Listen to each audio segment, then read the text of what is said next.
días y un cordial saludo a todos los oyentes de Radio María. Un día más, con la gracia del Señor, nos disponemos a proseguir el comentario del Catecismo de nuestra Madre la Iglesia.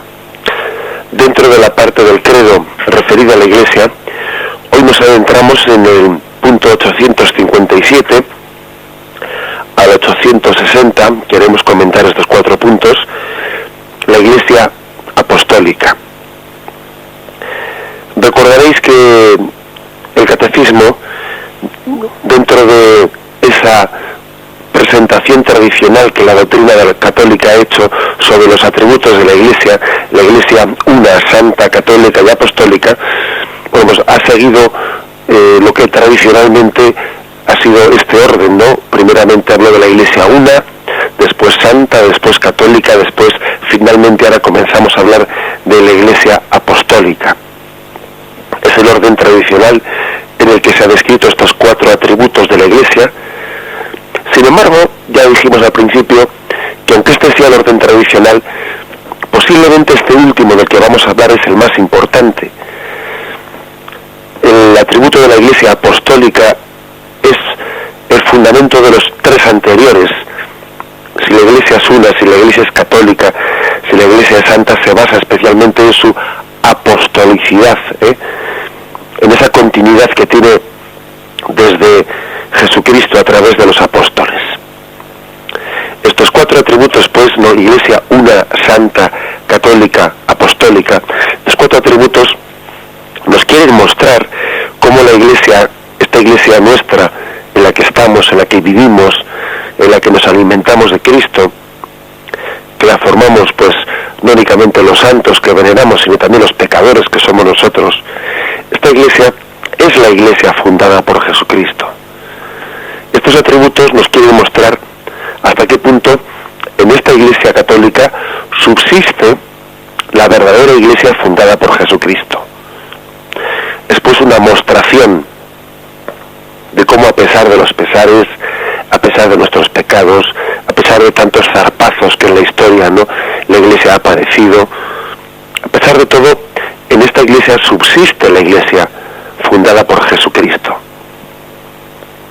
Bien, hecho este pequeño encuadre del tema, vamos a comenzar con el punto 857. Dice: la Iglesia es apostólica porque está fundada sobre los apóstoles, y esto en un triple sentido, en 3 sentidos, ¿no? Dice el Catecismo que la Iglesia está fundada sobre los apóstoles. Primero dice en el sentido de que fue y permanece edificada sobre el fundamento de los apóstoles. Aquí se nos cita a Efesios capítulo 2, versículos del 19 al 20. Así pues, ya no sois extraños ni forasteros, sino conciudadanos de los santos y familiares de Dios, edificados sobre el cimiento de los apóstoles y profetas, siendo la piedra angular Cristo mismo. Fijaros pues, ¿no? Edificados sobre el cimiento de los apóstoles y profetas. Eso nos hace llegar a estar introducidos en un edificio en el que tenemos, pues, una intimidad tal, ¿no?, con lo que es el cuerpo místico de Cristo. Tal intimidad tenemos por tener esos cimientos en los apóstoles, que dice este texto de Efesios que somos conciudadanos de los santos, familiares de Dios. La verdad es que es difícil, ¿no?, imaginar unos términos en los que se nos hable de mayor intimidad, de mayor familiaridad, ¿no? Somos conciudadanos de los santos, familiares de Dios, y todo eso porque los cimientos de esta Iglesia están en los apóstoles. La Iglesia, pues, fue edificada en el cimiento de los apóstoles y permanece edificada en el cimiento de los apóstoles. Da un paso más y dice que esos apóstoles fueron testigos escogidos y enviados en en misión por el mismo Cristo. Testigos escogidos y enviados en misión por el mismo Cristo. Y una serie de textos que vamos a leer se nos ofrecen aquí en el Catecismo. Mateo 28, 16, 20 dice: por su parte, los 11 discípulos marcharon a Galilea, al monte que Jesús les había indicado, y al verle le adoraron. Algunos, sin embargo, dudaron. Jesús se acercó a ellos y les habló así: me ha sido dado todo poder en el cielo y en la tierra. Id pues, y haced discípulos a todas las gentes, bautizándolas en el nombre del Padre, del Hijo y del Espíritu Santo, y enseñándoles a guardar todo lo que yo os he mandado. Y he aquí que yo estoy con vosotros todos los días, hasta el fin del mundo. De este texto yo creo que deberíamos de insistir especialmente cómo Jesús, antes de enviarles, reafirma: me ha sido dado todo poder en el cielo y en la tierra. Con ese poder de Cristo, ¿no?, que Él les está recordando: fijaros, os voy a dar una misión, os voy a enviar, pero antes de enviaros, para que no tembléis, para que no estéis asustados, os recuerdo que este que os envía está revestido de pleno poder en el cielo y en la tierra. Y ahora que les ha recordado que no solo el Padre es todopoderoso, que también el Hijo es todopoderoso, ahora les dice: os envío, id sin miedo, cumplid lo que yo os mando. Bien, son testigos escogidos y enviados, ¿no?, revestidos de ese poder de Jesucristo. El siguiente texto es Hechos 1:8. Recibiréis la fuerza del Espíritu Santo que vendrá sobre vosotros, y seréis mis testigos en Jerusalén, en toda Judea y Samaria, y hasta los confines de la tierra. Con el poder del Espíritu que van a recibir, pues Jesús les envía a ser testigos. Van a testimoniar, van a testificar eso que han visto y que han oído, pero con el poder del Espíritu, no con el poder de la carne. Porque ellos saben perfectamente que el mismo Pedro, con el poder de la carne, no pudo testificar.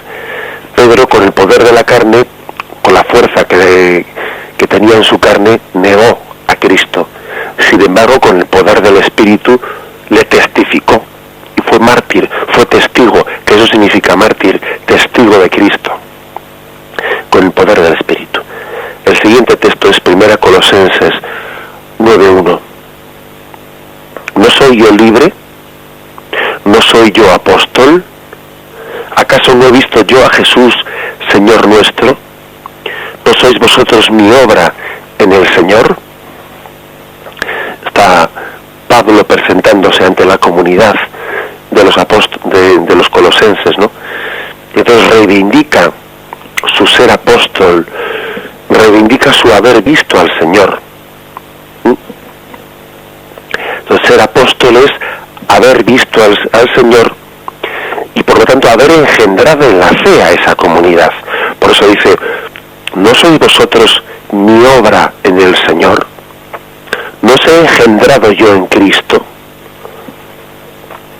Un apóstol es alguien que ha visto a Cristo, ha tenido la gracia de ser él quien lo vea, y luego, desde ese haber sido testigo, él ha engendrado en Cristo a los demás. El Señor ha recibido la gracia de poder engendrar a los demás en Cristo. El siguiente texto, 1 Colosenses, capítulo 15, versículos 7 y 8, y dice: luego se apareció a Santiago, más tarde a los apóstoles, y en último término se me apareció también a mí como a un abortivo. Otro punto en el que se da una importancia muy grande al hecho de que los apóstoles hubiesen sido testigos de Cristo resucitado. Ese ser testigos, ¿no? Porque somos de carne y hueso y tenemos que entender que necesitamos ver y tocar como Tomás. Necesitamos ver y tocar, y el Señor, adaptándose, ¿no?, como gran pedagogo, como como padre que entiende que los hijos tienen una limitada capacidad de entender, él ha entendido que tenía que fundar una iglesia sobre los que hubiesen visto, oído, tocado, palpado a Cristo resucitado. Él era consciente de nuestra condición, pues, carnal, no corpórea, y que mientras que no tengamos esa capacidad de la visión de Dios, de la visión beatífica que es propia de la siguiente vida, él entiende que el acto de fe que él nos pide, pues no puede estar sustentado pues en un salto del vacío, sino que aunque nosotros lo hayamos visto y tocado, nuestro acto de fe en última instancia se sostiene en lo que vieron y palparon los apóstoles. Por eso se le da tanta importancia, y también Pablo da tanta importancia. Aquel fue el último que vio a Cristo, dice, como un abortivo, pero también le vi yo, aunque era el último de los apóstoles, dice él. Y por último, Gálatas 1:1 dice, Pablo apóstol, no de parte de los hombres, ni por mediación de hombre alguno, sino por Cristo y Dios Padre, que le resucitó de entre los hombres. O sea que el ser apóstol no es algo otorgado por mediación de otros hombres. No hay ningún hombre que pueda otorgarle al otro, te otorgo la capacidad de ser apóstol. No, eso es algo, una elección propia de Dios, directa, personal, en la que Él se ha mostrado resucitado, ¿no?, a quien Él en su providencia, en su designio, Él ha querido. Bien, esto es el primer aspecto. La Iglesia es apostólica, está fundada en los apóstoles en este primer sentido, en el sentido de que permanece edificada sobre los que fueron testigos oculares de la resurrección de Cristo resucitado y enviados por Cristo, ¿no?, a evangelizar. Lo meditamos brevemente, catecismo, y en un segundo momento dice, en un segundo matiz, que la Iglesia está fundada sobre los apóstoles en cuanto que guarda y transmite con la ayuda del Espíritu Santo que habita en ella la enseñanza, el buen depósito, las sanas palabras oídas a los apóstoles. Aquí, por ejemplo, por un par de textos, Hechos 2:42, acudían asiduamente a la enseñanza de los apóstoles. O 2 Timoteo 1:13-14 dice, ten por norma las palabras sanas que oíste de mí en la fe y en la caridad de Cristo Jesús. Conserva el buen depósito mediante el Espíritu Santo que habita en vosotros. O sea, es decir, que aquí se insiste en un tema importante, y es que hay un depósito que debe ser transmitido. La palabra depósito, pues es una palabra bastante significativa, ¿no? Un depósito es algo que ha sido encomendado para ser transmitido. Está claro que cuando decimos que Jesús fundó una iglesia apostólica, que Él también iluminó en ella, ¿no?, su intención de continuidad, de no abandonarla, de que yo estaré con vosotros siempre, ¿no?, hasta el final, porque Él pide que se guarde y se transmita un depósito. De poco serviría el depósito de la fe de Jesús si se hubiese terminado con la vida de los primeros apóstoles. Elegieron los apóstoles, lógicamente envejecerían y morirían. Entonces, ¿qué hubiese ocurrido con ese depósito de Jesús? Ahí se hubiese perdido. Jesús tenía una evidente intencionalidad de continuidad. Hasta aquí viene lo de la sucesión apostólica, de la cual luego hablaremos, ¿no? Hay una clara intención de continuidad. Cuando Jesús dice a los apóstoles, haced esto en memoria mía, y quiere que el depósito de la fe, pues no sea un depósito no mantenido por unos años mientras que vivan los apóstoles, sino que sea un depósito que perdure, ¿no?, hasta su retorno al final de los tiempos.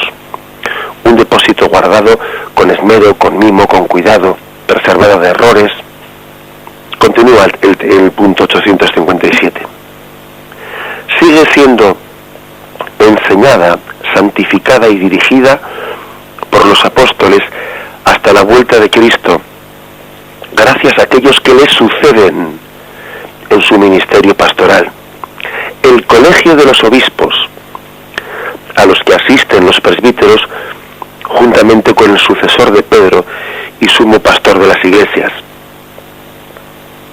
Porque no abandonas nunca a tu rebaño, sino que por medio de santos pastores los proteges y conservas, y quieres que tengan siempre por guía la palabra de aquellos mismos pastores a quienes tu Hijo dio la misión de anunciar el Evangelio. Aquí ya en este punto el catecismo muestra claramente, ¿no?, pues todas las cartas, como se dice, de nuestra fe en la sucesión apostólica. Los obispos el colegio de los obispos que sucede en su ministerio pastoral a los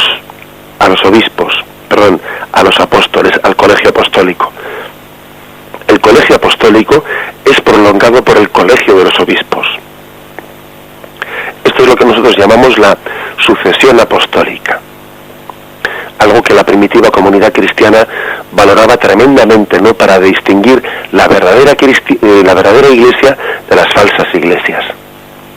Por ejemplo, San Irineo, cuando San Irineo pugnaba, ¿no?, y discutía y pleiteaba con algunos herejes, que ya en aquellos tiempos, ¿no?, el siglo II, ni más ni menos, ¿no?, el siglo II, fijaros bien, cuando ya en el siglo II surgían herejías que se fraccionaban, que se separaban de la iglesia, San Irineo en un tratado hermosísimo llamado Adversus Hereses, contra los herejes, él dice a los herejes: vamos a ver, ven tú aquí, dime tú esa iglesia que tú dices que estás fundando, que además dices que es verdadera iglesia fundada por Cristo, dime tú a mí, demuéstrame tú a mí cómo se entronca con la primera, con los apóstoles de Jesucristo. Dímelo.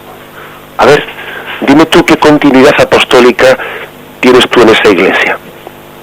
Y de esa manera él rebatía, ¿no?, sacaba un poco los colores a aquellos herejes, dándoles a entender que ellos habían inventado, ¿no?, habían inventado una iglesia, pero que no entroncaba con la iglesia apostólica.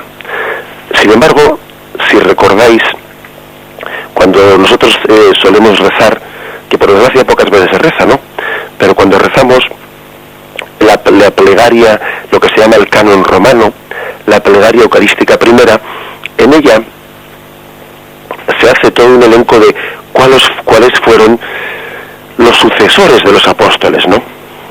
Voy a leer, dice la plegaria eucarística primera, el canon primero: reunidos en comunión, veneramos la memoria ante todo de la gloriosa siempre Virgen María, Madre de Jesucristo, nuestro Dios y Señor, la de su esposo San José, la de los santos apóstoles y mártires, Pedro y Pablo, Andrés, Santiago y Juan, Tomás, Santiago, Felipe, Bartolomé, Mateo, Simón, Tadeo, Lino, Cleto, Clemente, Sisto, Cornelio, Cipriano, Lorenzo, Crisógono, Juan, Cosme, Damián.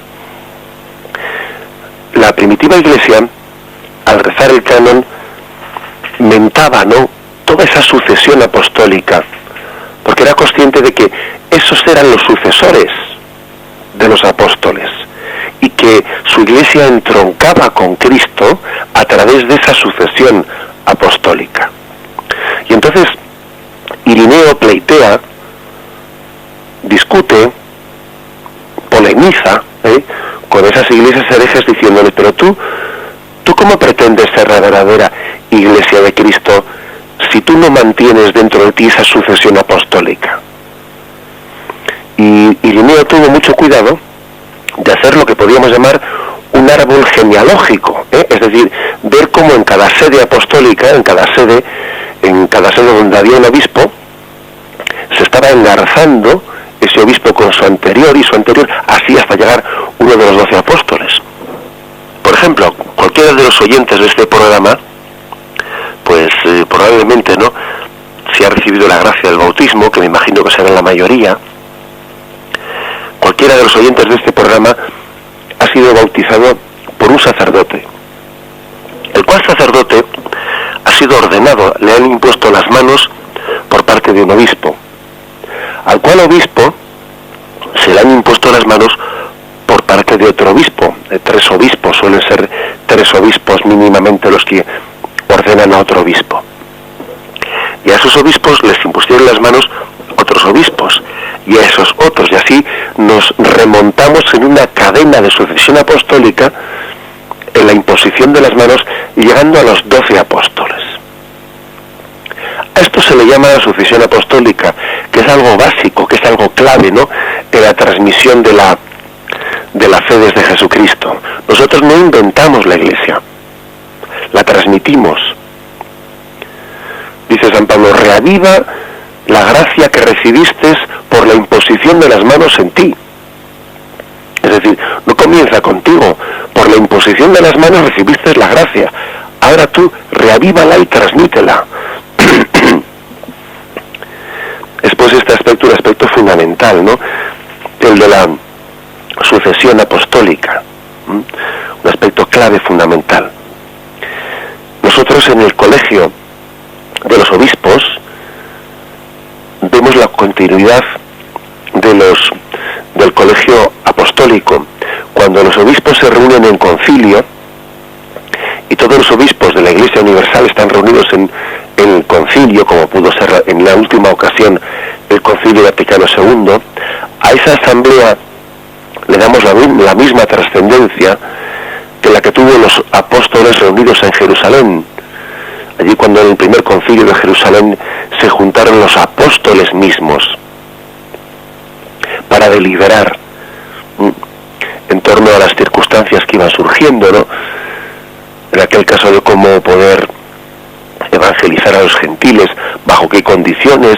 Bien, pues la Iglesia, cada vez que se junta en concilio uniendo a todos sus obispos, tiene pues la misma trascendencia, ¿no?, esa unión que la que pudo tener la asamblea de los 12 apóstoles, unidos, ¿no?, unidos bajo ese influjo del Espíritu Santo, esa promesa de Cristo de que les iba a asistir hasta el final de los tiempos. Un obispo, por lo tanto, un obispo es un sucesor de uno de los 12 apóstoles. En concreto, el obispo de Roma es sucesor de San Pedro. El obispo de otros lugares, pues claro, pues sería cuestión de estudiar, ¿no?, como estudió San Irineo, ese árbol genealógico, pues viendo cada obispo de dónde su sucesión, hasta qué apóstol concreto entronca, ¿verdad? Será también muy difícil, ¿no?, que a estas alturas podamos mantener esa sucesión, así como en Roma sí que se conserva ese árbol genealógico, ¿no?, de la sucesión desde San Pedro hasta Juan Pablo II, pero no en todas las diócesis pues se puede hoy en día conservar toda la memoria histórica. Pero lo importante no es eso, lo importante es tener la clara conciencia, la clara certeza de que esa sucesión apostólica nunca se ha roto, porque la Iglesia siempre ha tenido conciencia de que era básica, de que sin sucesión apostólica no había validez en sus sacramentos. Alguien que celebre los sacramentos, si no ha sido ordenado por la sucesión apostólica, son inválidos. O sea, no es que no sean lícitos, es que son inválidos. Eso la Iglesia siempre lo ha tenido claro. Bien, por lo tanto, esta es la afirmación. La afirmación de que a través del colegio de los obispos estamos recibiendo pues todo el depósito de gracia, la promesa de continuidad, la promesa de presencia de Cristo, ¿no?, que Dios hizo a sus apóstoles. Colegio de los apóstoles, como matiza este punto del catecismo, a los que asisten los presbíteros, juntamente con el sucesor de Pedro y el sumo pastor de la Iglesia. Lo meditamos brevemente y continuamos.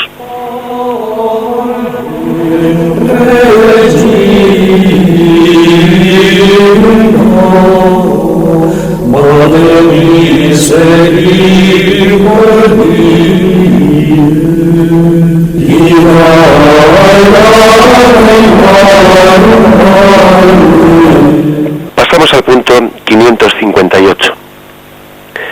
Jesús es el enviado del Padre. Desde el comienzo de su ministerio llamó a los que él quiso y vinieron donde él. Instituyó 12 para que estuvieran con él y para enviarlos a predicar. Desde entonces serán sus enviados.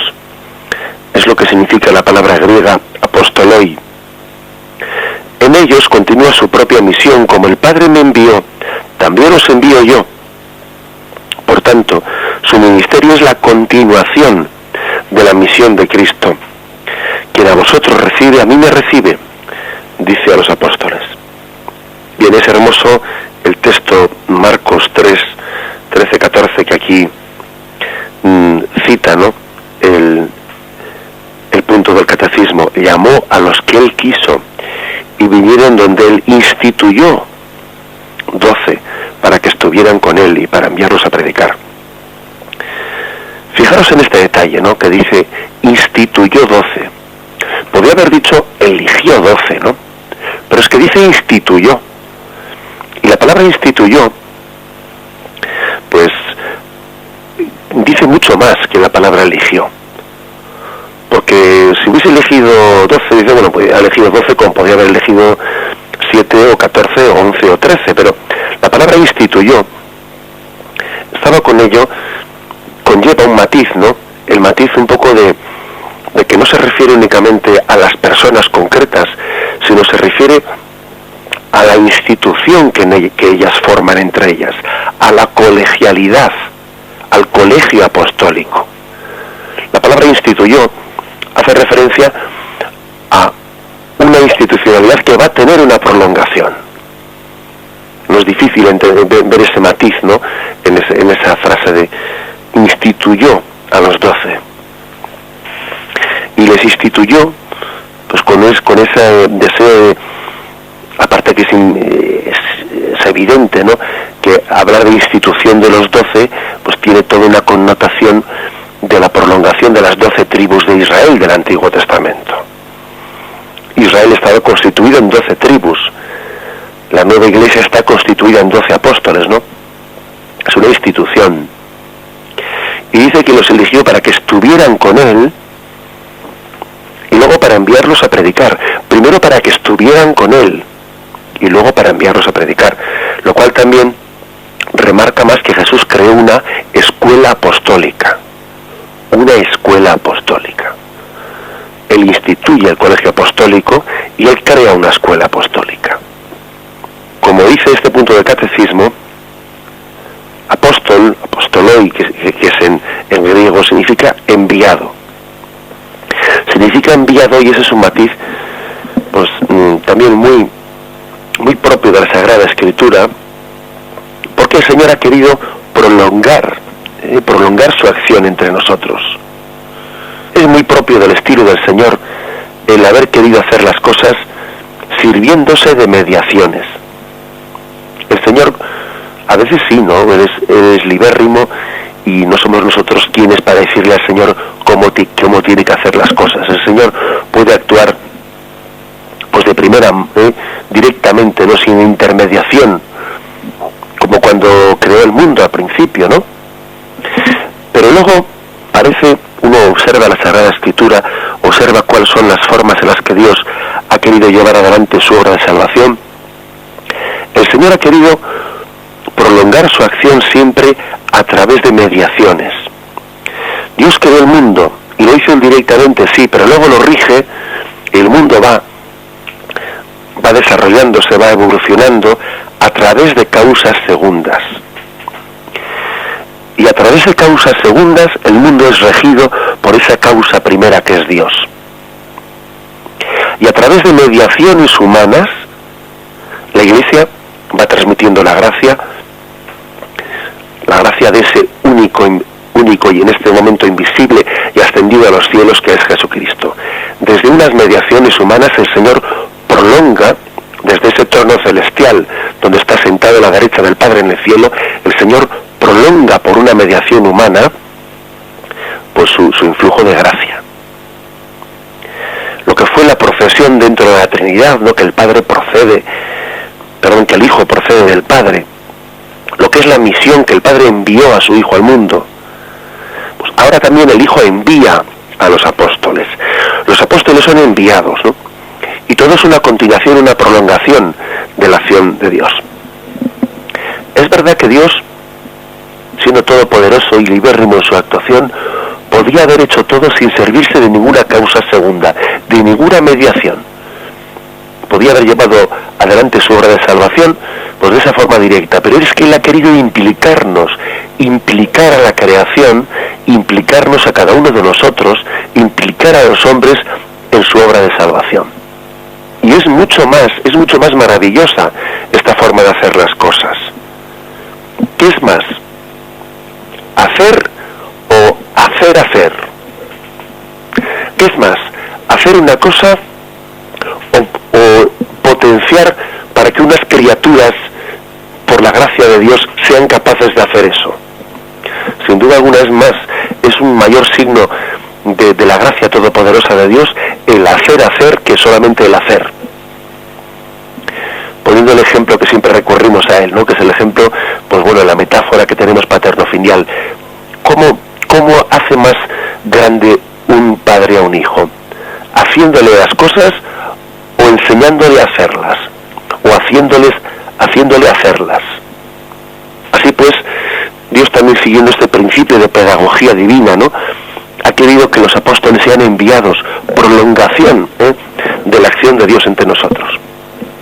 Con mucha frecuencia en la mentalidad secularizada se tiene cierta aversión, cierta alergia, por suspicacia a todo lo que sean mediaciones. Es la Iglesia mediadora, sí. Parece como que siempre que aparece la palabra mediación surge la suspicacia, la desconfianza. Bueno, pues el Señor, sin embargo, ha suscitado mediaciones para dar su gracia como un signo mayor todavía de implicar al hombre y hacerle colaborador, no anular al hombre, no anularlo, no infantilizarlo, ¿no?, sino hacerle adulto en esa colaboración, en esa prolongación de la gracia. Y la segunda parte de este punto del catecismo dice algo que también es conmovedor, ¿no? Después de haber dicho, como el Padre me envió, así también os envío yo. O sea, hasta qué punto es prolongación del envío de Cristo. Si Cristo es el enviado del Padre, los apóstoles son los enviados de Jesucristo. Y para que veamos hasta qué punto esto es verdad, luego os trae una consecuencia. Por tanto, su ministerio es la continuación de la misión de Cristo. Quien a vosotros recibe, a mí me recibe. Lo cual es verdaderamente es impresionante, porque claro, dice uno, fijaros hasta qué punto el Señor pone en nuestras manos, ¿no? O sea, nos toma en serio, pues, como enviados de Jesús, que quien nos recibe a nosotros recibe a Cristo. Quien recibe un apóstol está recibiendo a Cristo, y quien rechaza a un apóstol está rechazando a Jesucristo. Acordaros, por ejemplo, de Mateo 10:14. Y si no se os recibe ni se os escucha, salid de la casa o de la ciudad, sacudiendo el polvo de vuestros pies. Yo os aseguro que el día del juicio habrá menos rigor para Sodoma y Gomorra que para aquella ciudad. Ojo a este texto, ¿no?, en el que Jesús hasta tal punto se siente implicado en ese envío que ha hecho de los apóstoles, que dice, y quien te rechace a ti, se las va a ver conmigo. Tú sacúdete el polvo de los pies, que ese responderá de ese rechazo ante mí. La verdad es que mayor identificación no se puede tener, ¿no? Dice Lucas 10:16, quien a vosotros os escucha, a mí me escucha. Quien a vosotros os rechaza, a mí me rechaza. Quien a mí me rechaza, rechaza al que me ha enviado. Lucas 10:16. Marcos 10:40. Quien a vosotros recibe, a mí me recibe. Y quien me recibe a mí, recibe a aquel que me ha enviado. Bien, todo ello lo que remarca, ¿no?, hasta la saciedad, remarca, pues, hasta qué punto los apóstoles son enviados, son prolongación de Jesucristo.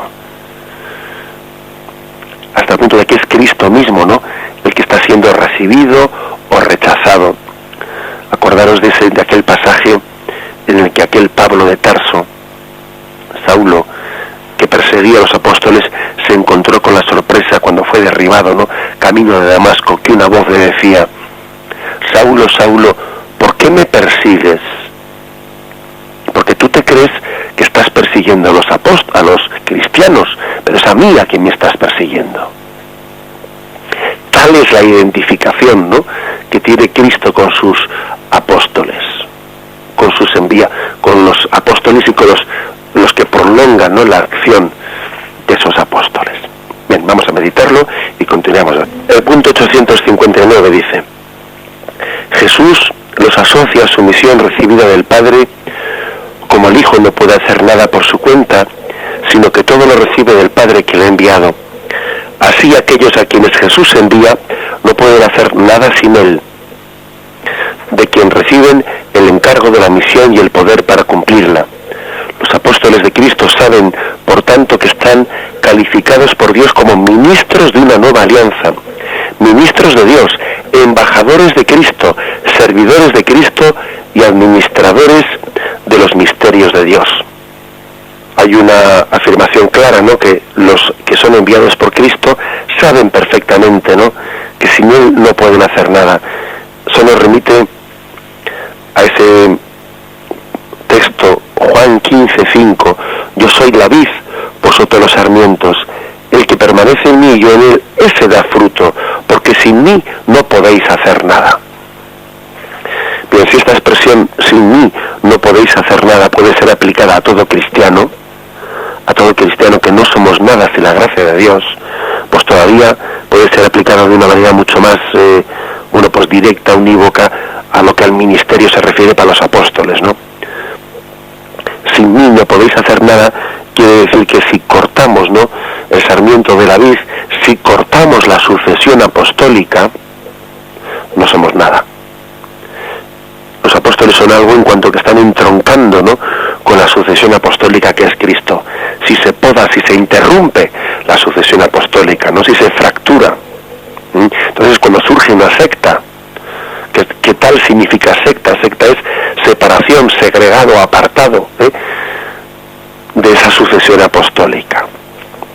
Sin mí no podéis hacer nada. Es tremendamente importante, pues, esa prolongación, por una parte de la sucesión apostólica, pero también de esa unión en la gracia de Cristo, en esa gracia, porque el hecho de que el sarmiento esté unido a la vid no es meramente una unión física, sino que desde esa unión física tiene que transmitirse una gracia continua en la que nos alimentemos, no viviendo de las rentas, ¿no?, sino siendo continuamente alimentados. Ha sido aquí una especie de descripción de los apóstoles, ¿no? Ministros de la nueva alianza, ministros de Dios, embajadores de Cristo, servidores de Cristo y administradores de los misterios de Dios. Vamos a que sea brevemente a concluir, ¿no?, pues haciendo un pequeño comentario de cada uno de ellos. Ministros de la nueva alianza. Y aquí cita 2 Colosenses capítulo 3, versículo 6. El cual nos capacitó para ser ministros de la nueva alianza, no de la letra sino del Espíritu, pues la letra mata, mas el Espíritu da vida. Ministros de Dios, 2 Colosenses 6:4. Antes bien, nos recomendamos en todo como ministros de Dios, con mucha constancia en tribulaciones, necesidades, angustias. Aquí sería importante que intentásemos entender en toda su profundidad la palabra ministro. ¿Qué significa ministro? La palabra ministro, ministros de Dios, ¿no?, pues es una palabra que tiene muchos matices. Yo he echado mano aquí de uno de los diccionarios, ¿no?, que solemos tener, ¿no? ¿Qué significa en nuestro lenguaje la palabra ministros? Bueno, pues por ejemplo en el diccionario de Casares de la Real Academia Española dice: el que ministra alguna cosa, es decir, el que ejerce, el que las administra, jefe de cada uno de los departamentos en los que se divide la gobernación del Estado, enviado, mensajero, cualquier representante o agente diplomático. En algunas comunidades, prelado ordinario. El que, dice también, persona que ejecuta algo por encargo de otra. En los tribunales reales dice consejero de Dios o sacerdote. Dice también otros matices, ¿no? Persona que administra el sacramento. Diplomático que sigue en categoría al embajador, ministro de Dios. Ministro plenipotenciario, aquel que ha recibido el pleno poder de Dios. Bien, matices distintos, pues no, pero yo creo que en esos matices distintos de la palabra ministro se quiere, o sea, se puede llegar a ver el sentido de esa palabra. Yo quisiera también subrayar esa palabra que ha dicho, ministro plenipotenciario, porque se le ha otorgado todo el poder, toda la autoridad. El siguiente matiz es la palabra embajador de Cristo. La palabra embajador pues tiene un matiz, ¿no? La palabra embajador quiere decir que le representa plenamente a Cristo con plenos poderes. El embajador es el representante de una nación en un país y tiene la capacidad, ¿no? pues de firmar convenios, de negociar en nombre de una nación, ¿no? Y también dice servidores de Cristo y administradores, ¿no? Y la palabra servidor y administrador parece que está como matizando la anterior, porque si es verdad que los apóstoles son ministros, plenipotenciarios, que son embajadores que representan plenamente, también son servidores y administradores, es decir, no son dueños de nada, no tienen el dominio sobre el depósito que se les ha sido encomendado. O sea que ser apóstol es una conjunción muy delicada entre estos dos apóstoles. Tener ese pleno poder dado por Cristo, pero al mismo tiempo ser un servidor y un administrador. Y lo propio del administrador es que él no es quien para añadir o quitar una peseta, sino que él tiene que administrar lo que le ha sido dado. Él no es dueño del depósito. Lo recibe y lo administra. En la conjunción de ambos matices, que parecen contrarios, pero no son contrarios porque se conjugan, está el ser apóstol. Embajador, ministro con plena autoridad, pero al mismo tiempo siervo y administrador. Las dos cosas pues nos definen lo que es ser ministro, lo que es ser apóstol de Cristo. Lo dejamos aquí y vamos a dar paso a la llamada de los oyentes. Podéis llamar al teléfono 917 107 700, 917 107 700. Buenos días, ¿con quién hablamos? Hola, buenos días. Buenos días. De Valladolid. Adelante, buenos días. Bueno, buenos días, padre. Primeramente, muchas gracias por esa labor evangelizadora tan estupenda, tan cercana, que nos regala cada mañana. Bueno, pues yo deseo hacer una aportación a lo que dijo sobre la misión apostólica de familias del camino neocatecumenal, que son enviadas por la Iglesia Católica a los sitios más lejanos. Quiero dar testimonio de una familia de una comunidad de Valladolid que lleva en Japón cerca de 4 años. Fue enviada por el Papa, Juan Pablo II, junto con otras 100 familias que fueron a distintos países. Estos hermanos marcharon a Japón sin conocer el idioma japonés, dejando atrás familia, amigos, trabajo, casa, pero con la certeza de que Dios les precedía. Eso sí, se llevaron con ellos a sus 8 hijos, que ahora ya son 11, para ser testigos en una sociedad pagana como Japón de cómo vive una familia cristiana. Justamente han querido hacer realidad lo que usted ya ha proclamado, nos apremia el amor de Cristo. Necesito decir que cuando nos llega a la comunidad un email de ellos, es un mensaje lleno de paz, de vida. Sobre todo nos emociona saber que hay japoneses que acuden a la pequeña iglesia en donde hay un párroco colombiano, primero por curiosidad o por salir de su soledad, luego quieren oír hablar de Jesucristo y acaban queriendo conocerle. Y así ya son 40 cristianos. Es importante decir que hemos podido comprobar cómo nos une la fuerza de la oración, ayudándonos mutuamente y viendo que la Iglesia de Jesucristo desde Valladolid se hace presente en Japón. En fin, son realmente embajadores de Cristo. Puede llamarse a este apostolado o ecumenismo entre culturas distintas. Además, cuento el ejemplo. Hace unos días otra familia de otra comunidad, con 4 hijos, era enviada por el señor arzobispo de Valladolid a Santo Domingo, en la antigua isla española, justo donde empezó España a evangelizar América. Es curioso. Eso nos anima a pensar que la Iglesia Católica de España sigue siendo misionera en el mundo, a pesar de las dificultades que sufrimos aquí. Y es que a tiempo y destiempo nos apremia el amor de Cristo. Muchas gracias, Padre. Muchas gracias a usted. El Señor ciertamente nos apremia el amor de Cristo, y este testimonio tan hermoso que ha dado este oyente me va a permitir que yo lo complemente, aunque yo no conozca las comunidades decomunales pues muy de cerca, ¿no? Pero tengo algunos conocidos, y me contaba una familia que estaba, ni más ni menos, ¿no? Pues que estaba en Norteamérica, y cuyos padres pues no conocían para nada el inglés, ¿no? Al principio, y entonces para ir a evangelizar iban por algunas casas, se iban con sus hijos pequeños que sabían el inglés, haciéndolos de traductores. Tocaban una puerta y el niño iba traduciendo lo que decía el padre, y debieron de tocar en una casa de una familia judía, de los padres mayores judíos, ¿no? Y viendo cómo el niño hacía de traductor, etcétera, finalmente aquel padre judío emocionado dijo: ustedes tienen estos hijos, han cargado con estos hijos hasta aquí, no, con todo lo que supone de inseguridad, de dejar el lugar en el que ustedes se sentían seguros, han venido aquí y sus hijos son para ustedes como sus labios, ¿no? Sus traductores, ¿no? Y yo, sin embargo, decía aquel hombre, pues he sido incapaz de transmitir mi fe judía a mis hijos, ¿no? Pues que no he sido capaz de transmitir si le hayan caído en el paganismo, ¿no? Y el hombre lloraba, me contaba, ¿no? Lloraba al ver esa familia que daba ese testimonio, ¿no?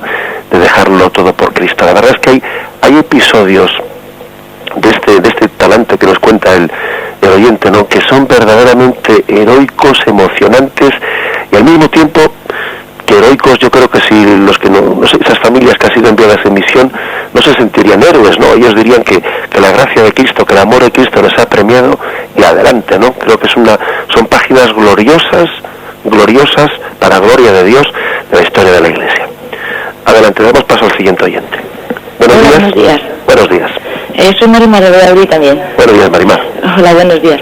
Bueno, yo también tengo un testimonio como el del señor anterior, que una familia que vivía encima de mí, con 9 hijos, pues también se han ido a evangelizar a Japón. Y bueno, pues me parece también que, pues, muy valiente por su parte, muy bien. Bueno, yo le iba a preguntar, tengo un problema, a ver si me puede dar una solución. Mire, yo tengo un sobrino de 16 años, y tenía que haber hecho la confirmación el año pasado. Y no pudo porque no pudo recibir las clases de catequesis el día que lo tienen en la parroquia. Entonces, bueno, él quiere, yo pienso que ya que de por sí se acerca poco la juventud a la iglesia, si encima los pocos que quieren hacer la confirmación y demás no se les da opciones para hacerla, pues pienso que muy mal. Entonces, mire, yo soy catequista de mi parroquia, y entonces me da mucha pena que estoy dando a otros niños la catequesis para que hagan sus sacramentos, y que no puedo dar a mi propio sobrino la catequesis para que pueda hacer la confirmación, y es que él quiere hacerla. Entonces he hablado con el párroco y me dice que como otro día no puede ser porque no hay otros grupos para hacer catequesis. Entonces, claro, digo, ¿y qué hago? Dice, pues busca una solución. Digo, ¿y qué solución busco? Digo, porque yo lo que puedo hacer es darle catequesis en mi casa, las horas que él pueda, dárselas yo como catequista que soy, y luego pues si le quiere hacer un examen para que vea que ha dado las clases o lo que sea, pues... Y me dice que no, que eso tampoco es una solución. Digo, pues ya me voy a saber qué hacemos. Bueno, vamos a ver, la verdad es que, bueno, respondo brevemente por la radio. Quizás entiende también, pues podría ofrecerse al párroco para darle catequesis, no ya únicamente igual al sobrino, sino igual también a algún otro joven que haya quedado en una situación similar, porque yo creo que hoy en día una parroquia debe de tener una flexibilidad, ¿no? Porque llevamos una vida tan desordenada en el sentido de que los jóvenes están sometidos a tal cantidad de compromisos extraescolares, etcétera, que yo creo que es muy hermoso que en una parroquia asista alguna persona que se ofrezca a acoger a las personas sueltas que no han podido encajar en esos horarios generales, ¿no? Pues que usted pueda hablar al párroco y decirle, pero mire usted, seguro que habrá más jóvenes también que no han podido encajar en ese horario, y yo podría pues también ofrecerme a intentar juntar esos 2, 3, 4 jóvenes y formar un grupo con ellos, para que él no vea que es una especie de cuestión particular entre tía y sobrino, ¿eh? O sea, yo creo que ese ofrecimiento es muy hermoso para una parroquia. Y bueno, y si no pudiese ser también, pues yo creo que vos también podéis pensar en otra parroquia, ¿eh? Que las parroquias, bueno, pues forman también, digamos, pues son nuestra comunión parroquial, pero no hasta el punto de que limitemos, ¿no?, la recepción de los sacramentos, pues a las propias limitaciones que tenga la parroquia, ¿eh? Adelante, damos paso al siguiente oyente. Buenos días, padre. Buenos días. Pues yo, en primer lugar, como siempre, agradecerle la clase tan maravillosa de hoy y recordar, como hacía Juan Pablo II en las cartas que les escribía a los sacerdotes en los Jueves Santos, que la gracia del sacerdocio es un don y un regalo, y gracias a ese regalo y a ese don del sacerdocio, pues la Iglesia vive de la Eucaristía, ¿no? Entonces, que nosotros seamos conscientes todos de que el sacerdote es un gran don de Cristo en la tierra, con lo cual pues que lo veneremos, lo queramos, y sobre todo que constantemente oremos a Dios porque haya muchísimos santos y sabios sacerdotes que extiendan esta doctrina de Cristo a todos nosotros, que a veces pues surge alguna dificultad en que en las parroquias, en las ciudades o tal, pues que hay que rezar continuamente y diariamente por el don del sacerdocio y darle gracias a Dios y rezar por esto continuamente y dar gracias a Dios por este don maravilloso. Muchas gracias. Bien, muchísimas gracias. Pues así es, yo creo que orando por los sacerdotes, por el surgimiento de más vocaciones y de santas vocaciones, estamos haciendo algo impresionante, que es pedir que la sucesión apostólica venga hasta nosotros, ¿no? Es como quien pide pues que una gran canalización del agua, ¿no?, tenga muchas ramificaciones, ¿no?, para que pueda llegar a muchos, ¿no?, a muchos huertos, para que el agua no solo pase por una gran canalización, sino que desde ahí se bifurque, ¿no?, en surcos, y que ese agua llegue pues en formatos muy asequibles a nosotros, ¿no?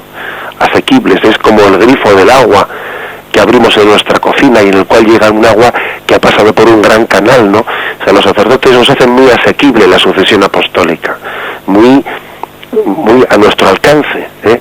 Y tenemos que pedir mucho por ello, ¿no?, para que nos acerquen el don de Cristo y el depósito de Cristo hasta nosotros, escuchándonos con nuestras circunstancias, escuchando nuestros desahogos, hablándonos en nombre de Cristo, impartiendo en nombre de Él sus sacramentos. Dejamos aquí, ¿no?, el comentario que tenemos, que ya hemos cumplido nuestra hora. Alabamos al Señor porque nos haya dado la gracia de haber comentado su palabra. Alabado sea Jesús.